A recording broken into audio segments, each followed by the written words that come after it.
बिस्मिल्लाहिर्रहमानिर्रहीम। बोलते कालम के साथ मैं आमिर रज़ा खान। और जेराल्ड आर फोर्ड जो है वो पहुंच गया इसराइल। जी हाँ, इसराइल मेडिटेरियन सी के अंदर इसराइल में इस वक्त वो पहुंच गया है, जिसने अपना सफ़र का आगाज़ जो है कैरिबियन से किया था।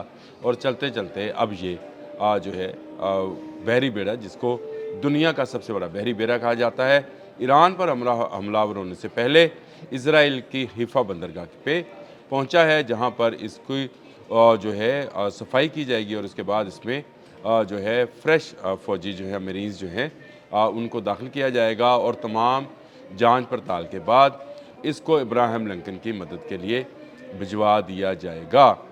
ये तो एक तरफ रहा, लेकिन दूसरी तरफ अमरीकी सदर डोनाल्ड ट्रंप ने साफ और वाज़ेह अल्फाज में ये बात कह दी कि वो ईरान के साथ होने वाले न्यूक्लियर प्रोग्राम मुज़ाकरात से खुश नहीं हैं। और वो अभी तक ये फ़ैसला नहीं कर पाए हैं कि जंग करें या मुज़ाकरात के दौर को आगे चलाएं। यानी वो एक एम्बिग्युइटी या एक ख़दशा जो है उसका इज़हार कर रहे हैं कि ये मुज़ाकरात से इसलिए खुश नहीं हैं कि उनकी कही हुई बातें, ये उन्होंने कहा भी है कि जिन शराइत पर हम चाह रहे हैं कि ईरान हमसे मुज़ाकरात करे, उन शराइत पर ईरान आ नहीं रहा है। इसलिए जो है हमें मजबूरन वो कदम भी उठाना पड़ सकता है जो कि ईरान की तबाही के बायस बने। एक तरफ ये स्टोरी चला रहे थे, दूसरी तरफ अगर हम तेहरान की बात करें या ईरान की बात करें तो ईरान में कल रात जो गुजर के गई है, उस रात को जंग की अफवाह थी कि अमेरिका जो है उसकी वो स्ट्राइक जो है वो शुरू हो जाएगी और ईरान पर हमला किया जाएगा। ये अफवाह बहुत तेज़ी के साथ फैली और इसको फैलाने के लिए भी स्टारलिंक का इस्तेमाल किया गया, जिसकी डिवाइसेस जो हैं ईरान में खुफिया तौर पर काम कर रही हैं और उसके सैटेलाइट्स इस वक्त ईरान पर फोकस्ड हैं। ये वो ख़बरें हैं जिसको लेकर मैं कह रहा हूँ कि एक तरफ तो इस वक्त हमारा ध्यान जो है पाक अफ़गान वॉर की तरफ है, जिसमें पाकिस्तान जो है अफ़गानियों को सबक सिखा रहा है पाकिस्तान पर हमलावर होने का। और दूसरी तरफ अमेरिका जो है वो आहिस्ता आहिस्ता अपने पंजे जो है मज़ीद गाड़ रहा है खलीज के अंदर। वो ना सिर्फ इस वक्त आबने हरमज़ के ईरानी सरहद के किनारे पर पहुंच गया है इब्राहिम लिंकन को लेकर, जबकि जेराल्ड आर फोर्ड का भी, जिसका मैंने बहुत अरसा पहले आपसे कहा था कि ये जुम्मे के रोज़ पहुंचेगा, और कल ही ये हैफ़ा में पहुंच गया। और हैफ़ा पहुंचने के बाद अब इसको मज़ीद 2-1 रोज़ लगेंगे, जिसके बाद ये इब्राहिम लिंकन के लिए आ जाएगा। इसके साथ भी जो हैं लेज़र गाइडेड मिज़ाइल्स जो हैं या सेटेलाइट गाइडेड मिज़ाइल जो हैं उसकी बोट्स मौजूद हैं, रसद के जहाज़ मौजूद हैं, और इसके साथ बहुत सारा साजो सामान जो है वो भी पहुंचाया गया है इसराइल में, इसराइल की हिफाजत के लिए।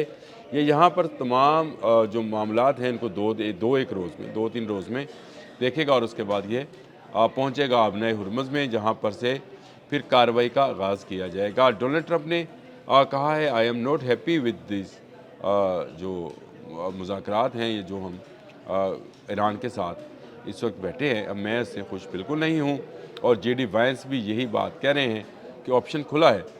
जो नायब सदर हैं वो भी कह रहे हैं कि ऑप्शन खुला है, जंग हो सकती है, लेकिन हम चाहते हैं कि पहले इसको सफारती सतह पर हल कर लिया जाए। और इसके लिए ईरान ने पहल करनी है, यानी ईरान ने सबसे पहले जो है वो अपने उन मुतालबात को जो अमेरिका कर रहा है तस्लीम करने की बात करनी है। इससे मुज़ाकरात या अमन आगे बढ़ेगा। ये एक बड़ी खौफनाक सूरत हाल है जिसमें जो है ईरान इस वक्त फंसा हुआ है, और ईरान पर मज़ीद दबाव जो है बढ़ाया जा रहा है। मुख्तलिफ जो डिस्ट्रॉयर्स और जहाज़ हैं वो पहुँचाए गए हैं, और उनको अगर आप अंदाज़ा करें इस वक्त 2 एयरक्राफ्ट जो हैं एयरक्राफ्ट कैरियर जो हैं, जहाज़ जो हैं वो ईरान पर चढ़ धोने हैं, एक इब्राहिम लिंकन और दूसरा जेराल्ड आर फोर्ड। इस वक्त जो जेराल्ड आर फोर्ड है, मैंने आपको बताया हैफ़ा की बंदरगाह पे इसराइल में है, और वहाँ पर उसकी ओवरऑलिंग की जा रही है। और उसके साथ 6 डिस्ट्रॉयर्स हैं, ये हैं जी fast warship heavily armed with long range guided missiles. Long range guided missiles के साथ ये 6 जहाज़ भी यहाँ पर मौजूद हैं।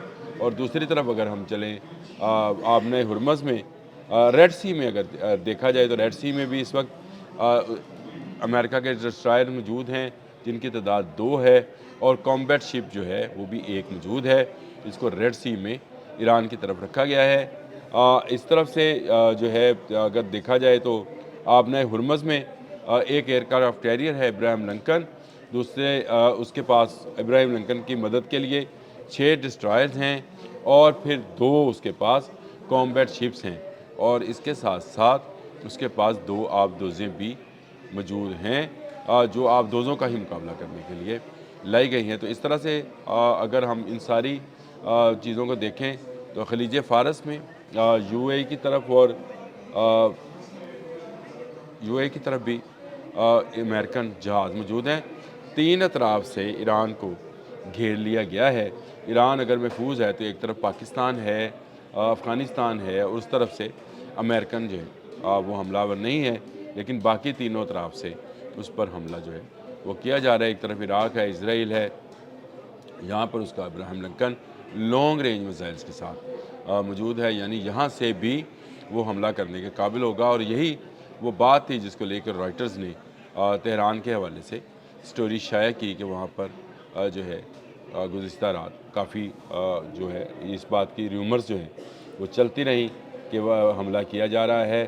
اور میں یہ سمجھتا ہوں کہ امریکہ اپنی جیسے جیسے اپنی پوزیشن مضبوط کرتا چلا جا رہا ہے، آپ نے ہرمز میں، خلیج فارس میں، ریڈ سی میں اور میڈیٹرینین سی میں، ویسے ویسے وہ ایران پر دباؤ بڑھاتا چلا جا رہا ہے۔